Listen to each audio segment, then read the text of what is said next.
ત્યારે આપણી વચ્ચે સુરત ડાયમંડ એસોસિએશન દ્વારા ખૂબ સુંદર મજાનું ડાયમંડ હોસ્પિટલ ચીકુવાડીમાં ચાલી રહી છે। ખૂબ જ રાહત દરે, ખૂબ જ નજીવા ભાવે, ખૂબ સારી રીતે આ હોસ્પિટલ ચાલી રહી છે અને આ હોસ્પિટલ મલ્ટી સ્પેશિયાલિટી હોસ્પિટલ છે અને ખૂબ સારા સારા ડૉક્ટરો છે અને ખૂબ રાહત દરે સારામાં સારું કાર્ય એક સમાજમાં આદર્શરૂપ, પ્રેરણારૂપ આ હોસ્પિટલ સારી ચાલી રહી છે। એ હોસ્પિટલ એમના પ્રમુખ શ્રી સીપી વાનાણી સાહેબ આપણી વચ્ચે ઉપસ્થિત છે। તો એકવાર સીપી વાનાણી સાહેબનું આપણે તાલીઓના નાદથી હાર્દિક સ્વાગત કરીએ।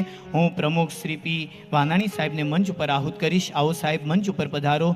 સાથે સાથે ઉપપ્રમુખ શ્રી માવજીભાઈ માવાણી મંચ ઉપર પધારશે એवं સહમંત્રી બાબુભાઈ કથિરિયા આ ત્રણેય ભક્તો મંચ ઉપર આવી પૂજ્યપાદ વક્તા મહોદયશ્રીના આશીર્વાદ ગ્રહણ કરશે।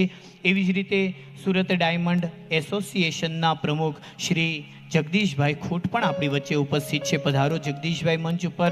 સાથે માજી ડેપ્યુટી મેયર શ્રી ધીરુભાઈ સવાણી એवं ડૉક્ટર હરીશભાઈ પાગડા ઉપસ્થિત છે। આ બધા જ ભક્તો મંચ ઉપર પધારશે।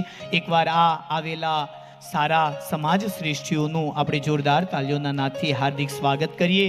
આવા સજ્જનો, સમાજ શ્રેષ્ઠીઓને દ્વારા ખૂબ સારા સારા કાર્યો આપણા સુરત શહેરના દરેક જનતાને પ્રાપ્ત થઈ રહ્યા છે। હોસ્પિટલ એ દુવાનું કામ કરી રહી છે। એ હોસ્પિટલ દ્વારા આવનારા દર્દીઓ સાજા થાય અને હજારો બહેનો ભાઈઓના રૂડા રૂડા આશીર્વાદ મળે એવું ખૂબ સારું કાર્ય આ ડાયમંડ હોસ્પિટલ દ્વારા થઈ રહ્યું છે। અને અમારે રમેશભાઈ ધાનાણી આવશે। આવો રમેશભાઈ। અમારે રમેશભાઈ ધાનાણીના બધા મિત્રો છે અને રમેશભાઈ આ બધા જ ડૉક્ટરો, આગેવાનો, શ્રેષ્ઠીઓ એમની સાથે આવશે અને પૂજ્યપાદ ગુરુજી સાથે આ યાદી કંડારાશે।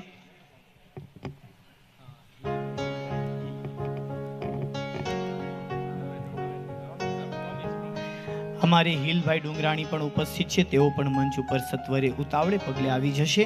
બાકીના ઘણા બધા મહેમાનો છે। બાકીના મહેમાનોને આપણે કથાના અંતમાં પૂજ્યપાદ વક્તા મહોદયશ્રીના આશીર્વાદ દેવડાવીશું। તો આવો, ખૂબ સુંદર મજાનો આ કથાનો માહોલ જામ્યો છે। અમારે આગે